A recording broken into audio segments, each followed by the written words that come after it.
The rejection ceremony was supposed to destroy her. Every wolf in the Thornhaven Great Hall knew it. 300 of them packed shoulder to shoulder on the stone benches, torchlight casting their faces in amber and shadow, all waiting for the moment Saren Crane would shatter. Because that was what rejected wolves did. They screamed. They clawed at their own chests as the bond ripped free. They begged on their knees for mercy, for reconsideration, for one more chance to prove they were worthy of love. Saren had watched it happen twice before, once to a servant girl who had wailed so violently they'd had to drag her from the hall, and once to a warrior who had collapsed and not risen for 3 days. The severing of a mate bond was described in the old texts as a death that left you breathing, and everyone in this room expected her to prove it. She stood on the raised platform at the center of the hall, positioned like a prisoner awaiting sentencing.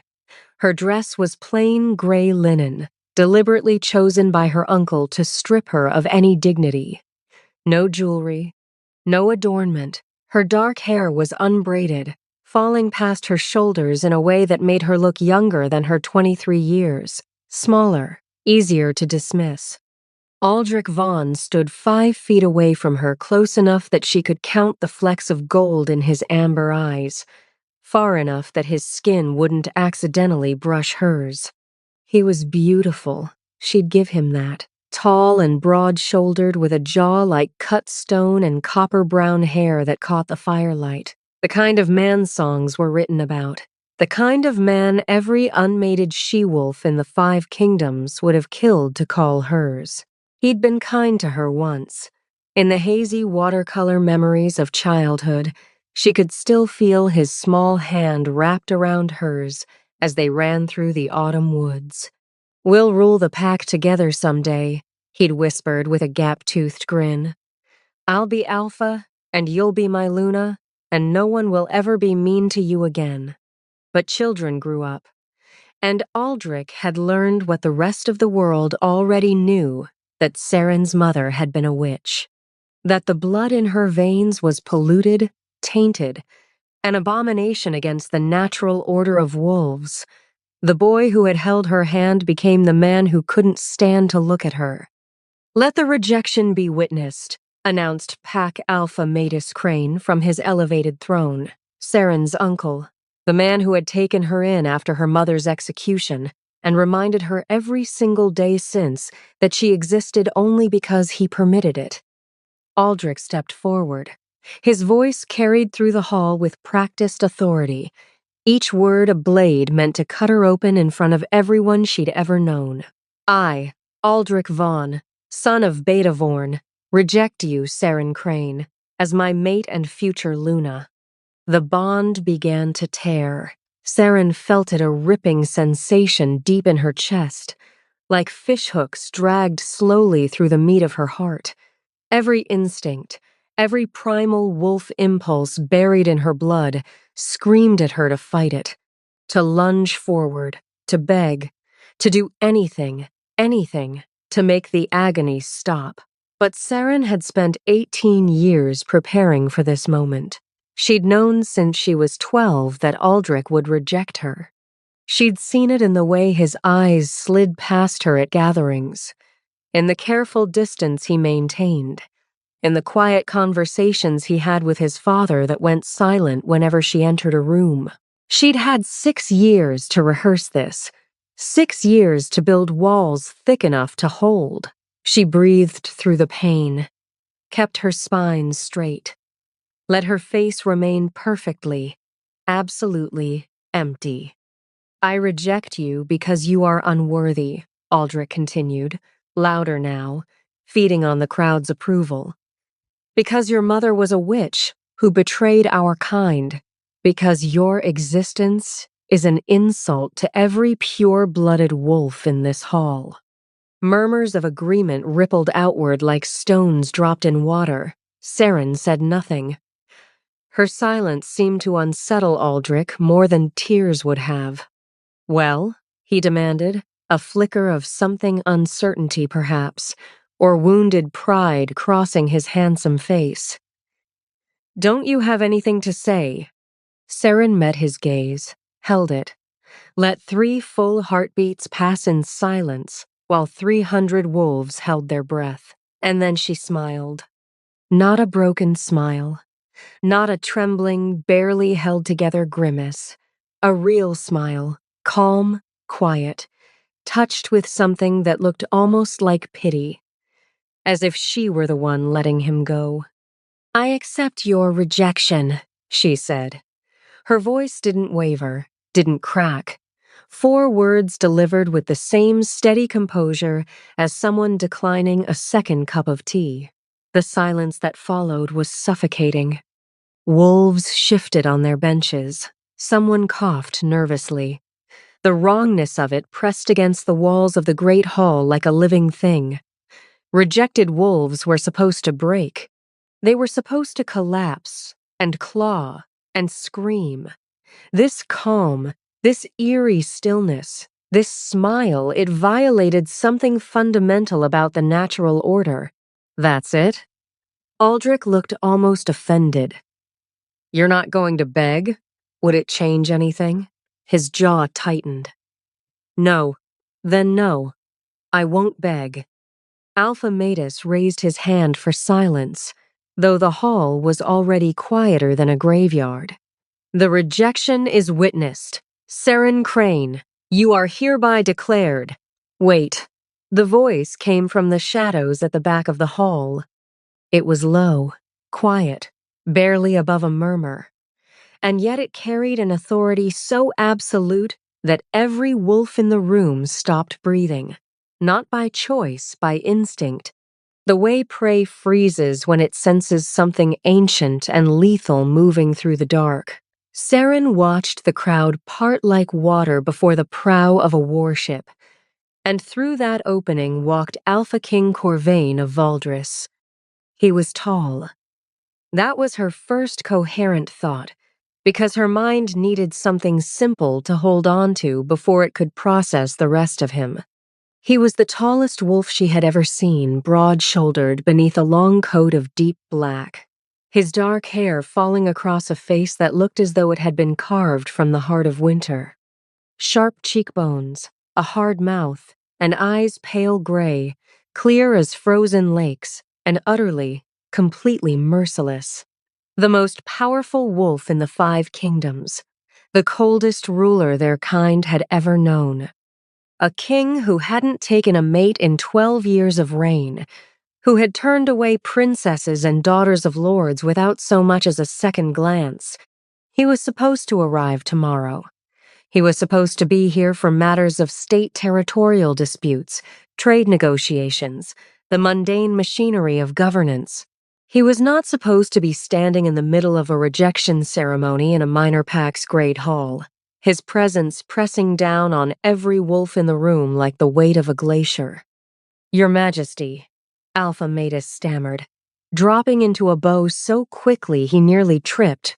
"We weren't expecting you until—" "Continue." The king's voice cut him off. Not loud. It didn't need to be. He walked toward the platform, the crowd folding away from him with the instinct of creatures who understood, on a cellular level, that they were in the presence of an apex predator. His boots made no sound on the stone floor. The torches seemed to dim as he passed, as if even fire deferred to him. He stopped directly in front of Seren.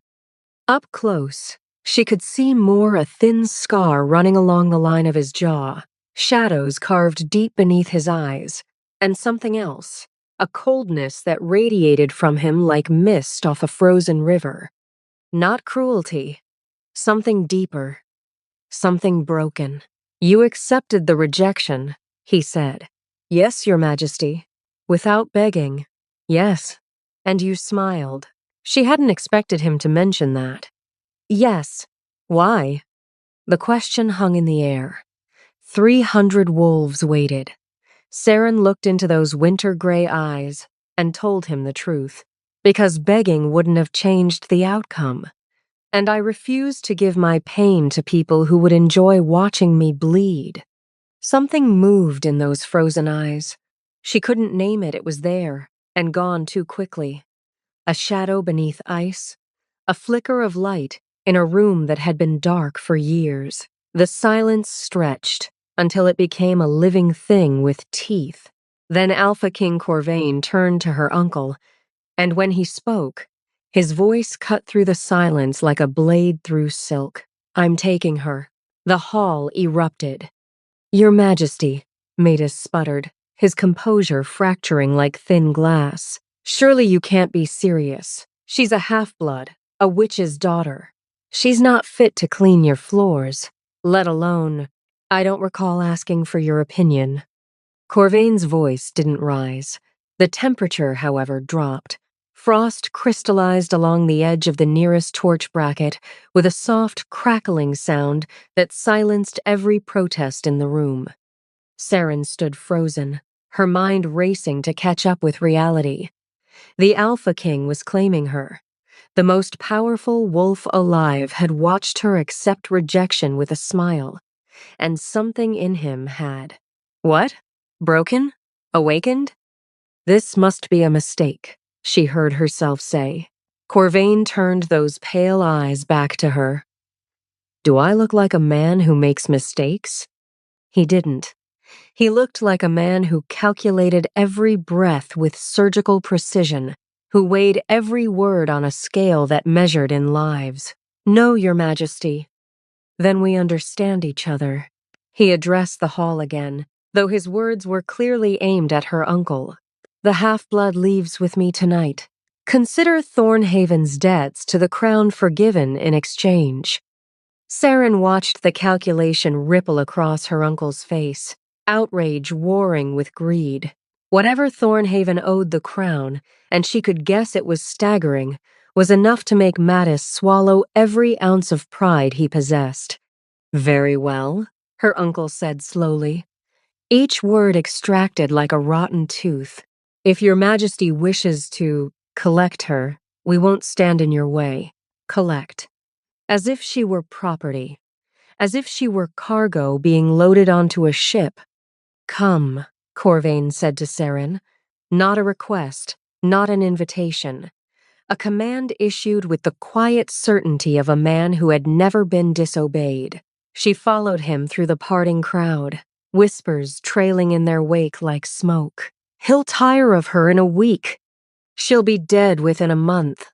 Witchblood at court? Has the king gone mad?" They reached the courtyard where a black carriage waited, drawn by 4 horses whose eyes reflected crimson in the torchlight. Guards in dark armor flanked it, their faces hidden behind visors shaped like wolves. Corvain paused at the carriage door. "You're shaking!" Was she? Seren looked down. Fine tremors ran through her fingers, betraying the terror she'd been holding behind a locked door in her chest. "I apologize, Your Majesty." "Don't. Get in." The interior was unexpectedly warm, dark velvet lining the walls and seats, a small iron brazier burning quietly in the corner. The door closed behind them. The carriage lurched forward into the night. They were alone. "Why?" Saren asked. She couldn't stop the word from escaping. It was too large, too urgent, too dangerous to hold inside. "You could have anyone. Princesses, noblewomen, wolves with bloodlines stretching back 1,000 years. Why me?" Corvain sat across from her, his face half illuminated by the brazier's glow. He didn't answer immediately. Instead, he studied her with an expression she couldn't decipher. Not hunger, not curiosity, something more clinical. A man examining a key and wondering if it might fit a lock he'd been trying to open for 12 years. "You're wrong about your worth," he said, finally. "I'm a half-blood outcast with nothing to my name." You stood on that platform and smiled while a bond was torn from your chest. You looked a room full of wolves who wanted to see you destroyed straight in the eye, and denied them the satisfaction. He paused. That is not nothing. The words settled over her like a blanket, warm and foreign. No one had ever described her survival as strength before. In Thornhaven, her composure was called defiance, stubbornness, proof that witch blood made her unnatural. No one had ever suggested that refusing to break was something to admire. "Are you going to hurt me?" she asked. Surprise crossed his face barely, just a flicker, but genuine, almost offended. "No. Then what do you want from me?" "I want you to serve a purpose.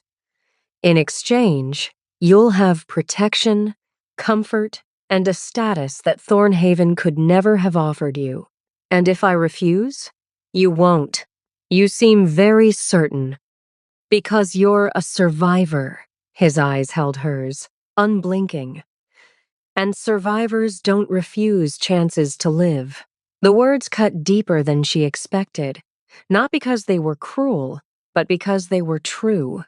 She had spent her entire life doing whatever it took to survive, swallowing humiliation, enduring cruelty, building walls so high and thick that nothing could reach the fragile thing she kept hidden at her core. She wasn't going to stop now. "Fine," she whispered. "I'll hear your offer when we reach Valdris." "Good. Now sleep. It's a long journey." She should have stayed awake. Should have kept her guard up, planned her next move, prepared for whatever waited at the end of this road. But exhaustion was a tide that had been rising for 18 years, and it finally pulled her under.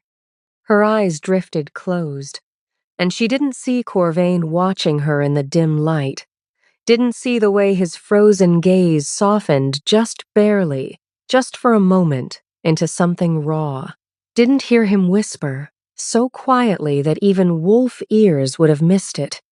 Finally, 3 days later, the carriage crested a mountain ridge, and Seren saw Valdris for the first time. The castle rose from the peaks like a crown of black stone and silver ice. Towers pierced the clouds, their spires vanishing into perpetual mist. Waterfalls of frozen water clung to the cliffs beneath it, glittering like rivers of crushed diamond. Even from a distance, she could feel the cold radiating outward, not the natural cold of altitude, but something deeper, older, wrong. By the time they reached the gates, Seren's nerves were wound tight enough to snap. She was led through corridors of polished obsidian and silver fixtures, past servants who stared with open curiosity and guards who stared with none, to chambers larger than anything she had ever occupied. A massive bed draped in white furs, a fireplace tall enough to stand in, windows overlooking a frozen world that stretched to the horizon. "The king will send for you this evening," a servant announced. "Clothing has been provided." When the summons came, Seren followed a guard through a maze of corridors to the king's private study. Books lined every wall, floor to ceiling, their spines cracked with use. A fire crackled in the hearth, and standing behind a wide desk, his back to her, silhouetted against the glow, was Corvain. "Sit," he said without turning. She lowered herself into a leather chair, her heart hammering against her ribs. The king turned. In the firelight, she could see how deep the exhaustion was carved into his face, not the tiredness of a sleepless night, but the bone-deep weariness of a man who had been fighting something for a very long time and was slowly losing. "I'm going to explain something to you," he said, "and you're going to listen without interruption." "Yes, Your Majesty." He studied her for a long moment, as if measuring whether she could bear the weight of what he was about to say. Then he began. 12 years ago, I took the throne after my father's death. I was 21, and I inherited a curse, a blood curse placed on the kings of Valdris 300 years ago by a witch. Seren's breath caught. "The curse is simple," Corvain continued, his voice stripped of emotion, reciting facts the way a physician describes a terminal diagnosis. Every king of Valdris slowly loses his wolf. His warmth, his ability to feel anything at all. We become cold, literally and figuratively, frozen from the inside out. My father was a hollow shell by the time he died. He couldn't feel the fire, couldn't feel pain, couldn't recognize my mother's face. He raised his hand, palm up. In the firelight, Saren watched frost crystals bloom across his skin like flowers made of ice. They spread, glittering, beautiful in their cruelty. Then they receded, leaving his skin pale and bloodless. "I'm halfway there," he said. She stared at where the frost had been. "Why are you telling me this?" "Because there is one way to break the curse. The king must find his true mate, his actual fated mate, chosen by the goddess herself. Not arranged, not political, true." The weight of his attention pressed against her like a physical force. "For 12 years I've searched," he said. "I have met every eligible wolf in the 5 kingdoms, every princess, every noblewoman, every healer and warrior and scholar who might carry even a spark of what I need. I felt nothing, not even a flicker." He paused. The fire crackled. The silence grew teeth, until 3 nights ago. Saren's breath faltered. When you accepted your rejection without begging," my wolf stirred. "For the first time in years, I felt something. Not fully, not the complete recognition of a mate bond, but enough. A whisper, a possibility." "I'm a half-blood," she protested, the words tumbling out before she could stop them. "A witch's daughter. I'm the last person who could." "I don't know what you are," Corvain said, cutting her off without raising his voice. "But my wolf knows something, and I need to find out what." He moved closer, and she could feel the cold rolling off him in waves, winter wrapped in human skin. "Here is my offer. Stay in Valdris. Allow me to discover whether you're my true mate. In exchange, you'll be protected, provided for, and treated as an honored guest. Everything Thornhaven denied you will be yours. And if I'm not your mate, you'll be free to go, with enough gold to live comfortably for the rest of your life. And if I am, hope." She saw it buried so deep beneath years of ice that it was barely recognizable, but unmistakably, undeniably present. A fragile, desperate thing, blinking in the light for the first time in over a decade. "Then you'll save my life," he said quietly. "And I'll spend the rest of mine making sure you never regret it."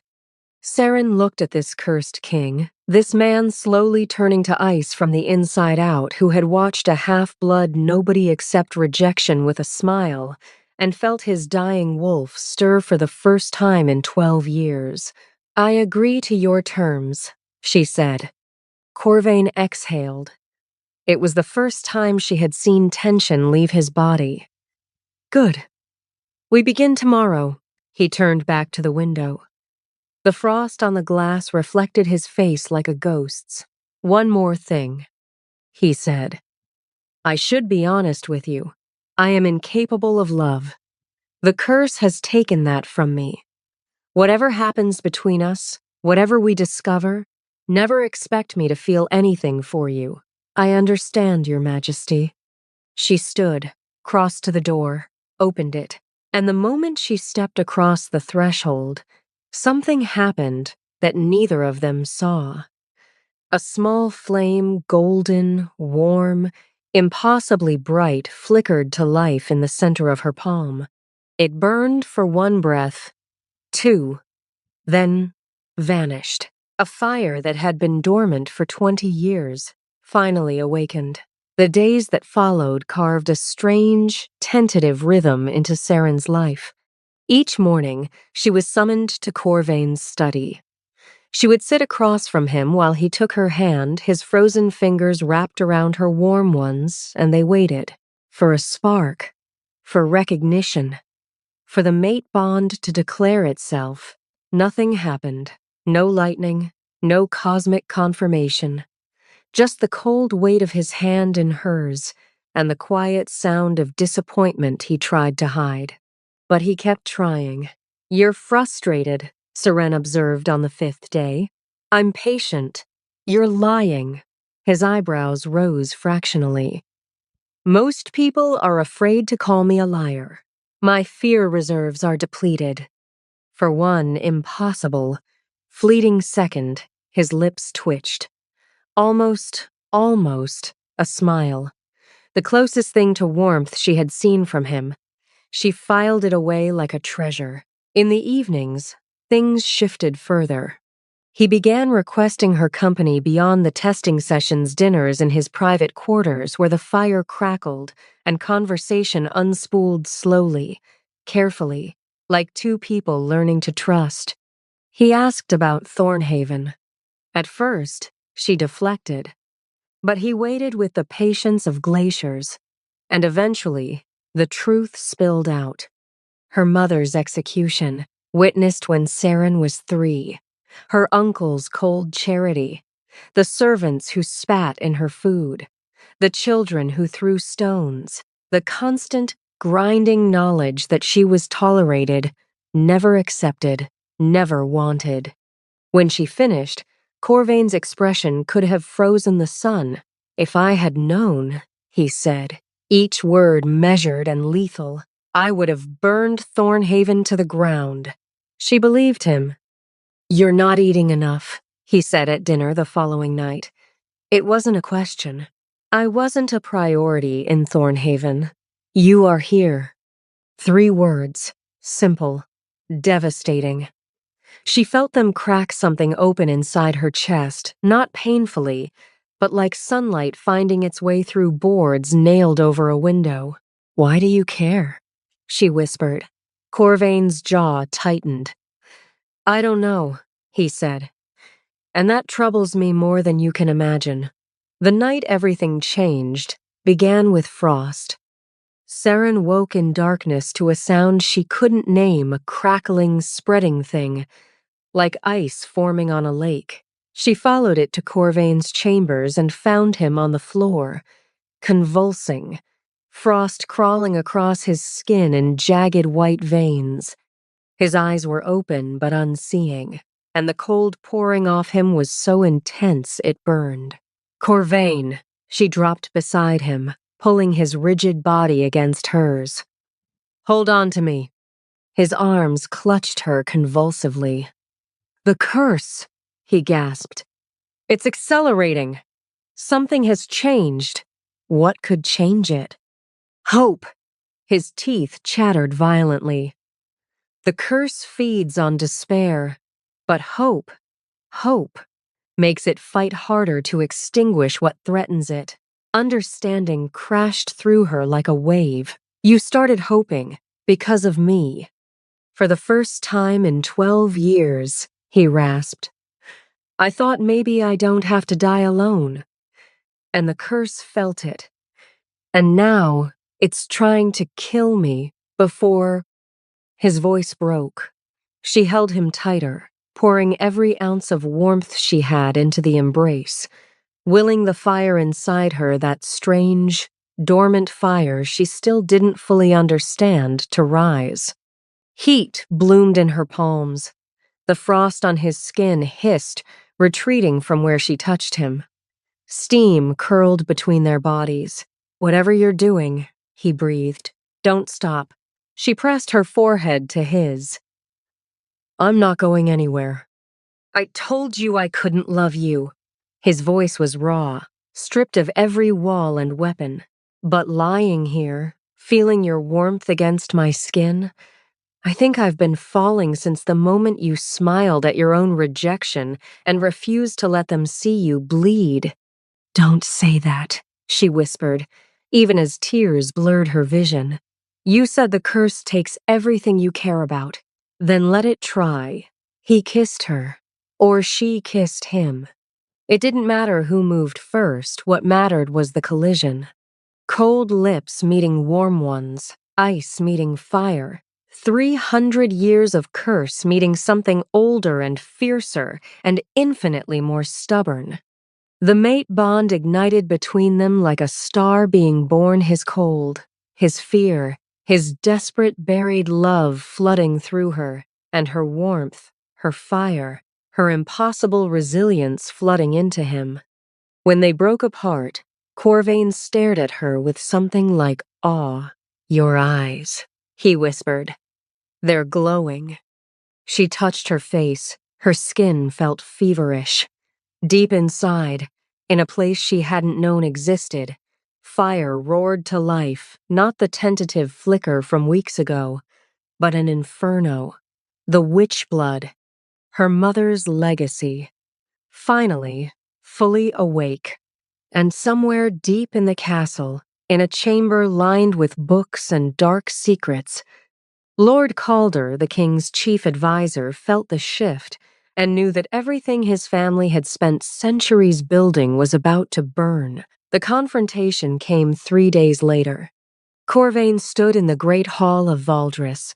Color returned to his cheeks, warmth in his skin for the first time in years, and declared before his entire court what the bond had already confirmed. "Seren Crane is my fated mate, my queen, chosen by the goddess herself." The court erupted. Lord Calder's voice rose above the chaos. "You cannot crown witch blood. The curse on your line was placed by a witch. You would invite the very thing that is killing you into your bed?" "The curse is already breaking," Corvain said. Frost no longer formed on his skin. His eyes, once the color of frozen lakes, had warmed to the gray of storm clouds before rain. "Because of her. Because she has bewitched you." Enough. The single word silenced the hall. Corvain's authority, no longer cold and brittle but warm and immovable, filled every corner. "Anyone who threatens my mate threatens me. And I am no longer a dying king too frozen to fight back." That night, Calder made his move. He came for Seren in her chambers, his hand closing around her throat before she could scream. "Generations," he snarled, his face twisted with rage. "Generations of the Calder family guiding cold, pliable kings. Centuries of power built on the curse your bloodline could undo. And you think I'll let a half-blood ruin everything?" Through the bond, Seren felt Corvain's alarm, felt him running, felt his fury building like a storm. But she didn't need him, not for this. The fire answered her call. Golden flames erupted from her skin, not wild, not destructive, but precise, targeted. They forced Calder to release her with a scream, his palms blistered, stumbling backward into the guards who had come running. "My mother was innocent," Seren said, fire dancing across her shoulders like a mantle. "She found the truth about the curse, that it could only be broken by a king loving someone from the Blackwood line. And you had her killed for it." Calder's face went white. "How do you—" "Because the fire remembers what you tried to bury." Corvain arrived, flanked by his guard, and took in the scene. Seren wreathed in flame, Calder cowering, the truth finally exposed. "The dungeons," Corvain said. His voice was calm. His eyes were not. Let him rot watching his plans turn to ash. The wedding was held in spring, the first true spring Valdris had seen in 300 years. Seren stood at the altar in a gown of crimson and gold, flames embroidered along the hem in thread that caught the light like living fire. Her dark hair was crowned with wildflowers from the gardens she had helped thaw, the first blooms the kingdom had seen in generations. Around her, wolves who had once whispered witch blood and abomination now stood in silence, not out of fear, but wonder. Corvain waited for her at the altar. He wore deep blue and silver, colors other than black for the first time anyone could remember. The reformed Valdres banners hung behind him, bearing a flame alongside the traditional wolf. "I love you," he said as she reached him. "I will love you until the stars burn out and beyond." "I love you too," she said. "Since the moment you looked at a half-blood nobody and saw someone worth claiming." When they kissed, fire and warmth merged into something that felt, to every wolf in attendance, like the world exhaling after holding its breath for 3 centuries. At the feast, a letter arrived from Thornhaven. Saren read it 3 times. "I was wrong. About everything. Father has been arrested for his role in your mother's execution. His lies have been exposed. Your mother's name has been cleared. I don't expect forgiveness, but I wanted you to know the truth finally won. It's over," she whispered. "All of it." Corvain pressed a kiss to her temple. "No, my love, it's just beginning." He was right. The witch blood that had been her curse became her crown. The king who couldn't love now loved so fiercely that warmth spread through every frozen corridor of Valdres, melting ice that had stood for generations. And the half-blood nobody who had smiled at her own rejection, who had refused to beg, refused to break, refused to give her pain to people who didn't deserve it, became a queen whose fire freed an entire kingdom from centuries of winter. And somewhere beyond the veil, 2 women watched. Isolde Blackwood, who had died protecting her daughter's power, and her ancestor, the first Blackwood witch, who had cursed a king's bloodline in grief 300 years ago and had waited all this time to see it undone not by vengeance, but by love. "She did it," Isolde whispered. "She chose love. Just as I hoped she would." "Yes," her ancestor said, tears of peace on her spectral face. "She did." They watched as Saren and Corvain danced at their wedding, as warmth spread through Valdres like sunrise, as wolves lifted their voices to the sky in howls of joy for the first time in living memory. "They'll be happy," Isolde said. "Yes, they will." And they were.